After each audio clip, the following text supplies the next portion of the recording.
Hey, I'm Eric Poole, the editor of Guns and Ammo here at the 2016 SHOT Show in Las Vegas. And standing with me today is Rob Leatham, great fan, champion shooter. Love everything this guy. Now, I'm a closet 1911 guy, so every time I got to stop by the Springfield Armory booth and see what new products for 2016 are here. Of course, they have XDs, they have M1As, but I'm interested in 1911, sir. Walk me through the new products. So you have not yet come out of the closet like I have. Is that basically what we're going to establish here? That's right. We've got a few new models this year, Eric. Go down the row here. We have a loaded version of our full-size 1911 with parkerized finish with the Crimson Trace laser grips. So it comes packaged with the grips on it. You don't have to buy them and put them on later. Right. It's all the same. The rest of the package is our full-size, which is a 5-inch barrel, full-size magazine, 1911. Probably the one I'm most excited about of all the versions is the new Operator RO. Sure. Operator for us, as you know, means an accessory rail. Right. Well, the best thing about that is it adds weight. Yep. It adds weight in a position where a competition shooter, that all we're ever caring about is speed and accuracy, really helps. That's available. Well, why do we want weight? Well, weight, it's Newton's law, right?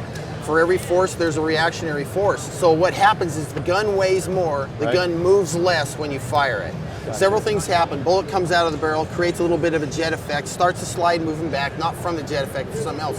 When the slide hits to the back, the slide weight compared to the weight of the frame dramatically increases the muzzle flip. So if you have less slide weight to frame weight in ratio, the gun doesn't move as much. So heavy is better than light, except when you're carrying it, of course. Well, and I'm an advocate for carrying a pistol light on my pistol. That's the best thing you can do. That puts, not only does it put a bunch of weight on it, it puts it in the very best spot. It's low and forward. Excellent, excellent. Yeah. All right, moving on. So we have those available in both 9mm and 45 this year, and that's a brand new model. Let's look at that thing. The 9mm especially is cheating. It's so easy to shoot. And I see that 9mm thing going huge right now. You know, I see a lot of companies out here, they're focusing hard on 9. And surprisingly, like, you know, when did all this start? You've been shooting 1911s forever in competition. Is it really a surprise to you that? Not really. I won the last World Shooting Classic Division shooting a 9mm 1911. Those of us that are kind of into it have been shooting them for a long time. I can shoot twice as many rounds through one training. The cost is dramatically less. I get 2 more rounds in the magazine. So from the competition size, there's always a cost to everything. So I don't get to make major caliber. But I get 2 more rounds. So in the right matches, in the right environment, I shoot it better. I shoot it faster, and it holds more rounds, gives me more room for error. In some matches, it's the way to go. Now, I'm not if I had to pick one or the other, I'd probably pick a 45 if I could only have one, but I'm not going to make that decision. I'm going to have both. Well, and how about for defense? I mean, ammunition has improved quite a bit. I'm old school. I want a 45, but when I teach people how to shoot, the very first thing I need you to do is be able to hit what you shoot at.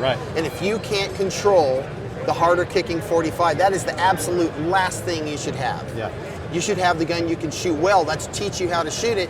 And if you want to go to something bigger, that's fine. But learn to shoot piece first. Of wisdom. All right, next thing. Last one. The first version of the 1911 RO was a full-size, adjustable sighted, parkerized finish gun designed to be as low a price point as possible and give you a starting point as a good competition piece. Or not even just competition, because a lot of people still want adjustable sights to change for different loads. So that's what the RO package was. Minimalist, the things you needed, nothing you didn't. Well, we've had that gun out for quite a few years now, and it's probably our best seller. This year we've introduced it in stainless steel. And it just has all the same advantages stainless does. It's less corrosion. I'm not promoting you don't maintain your guns, but if you're like me and you really don't like to clean them, you like to shoot them, this is the kind of gun you wipe it off, stick it back in the bag, and when you pick it up the next time, it's not going to turn orange on you. And a lot of people like the stainless finish. Absolutely. I actually like the sights. You know, it kind of takes me back to the Lyson Bomar stuff, and I always shot a little more accurately. Exactly. Well, when I practice, like for a match like the Bianchi Cup, I'm not sure by the time I get to the match that the gun is actually zeroed. I never in my mind think that it's perfect. So I spend weeks zeroing the gun and checking and see, because I have a variation of where I'll shoot. One time I'll be here, one time I'll be there, one time I'll be there.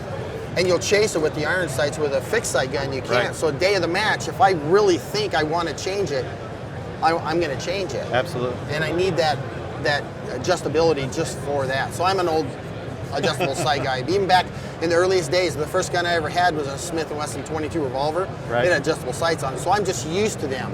Right. Now, fashion has gone towards fixed sights because they're so much more durable, Sure. lower profile, and that's fine if that's the way you want to go. I love Novak approaches like Sure.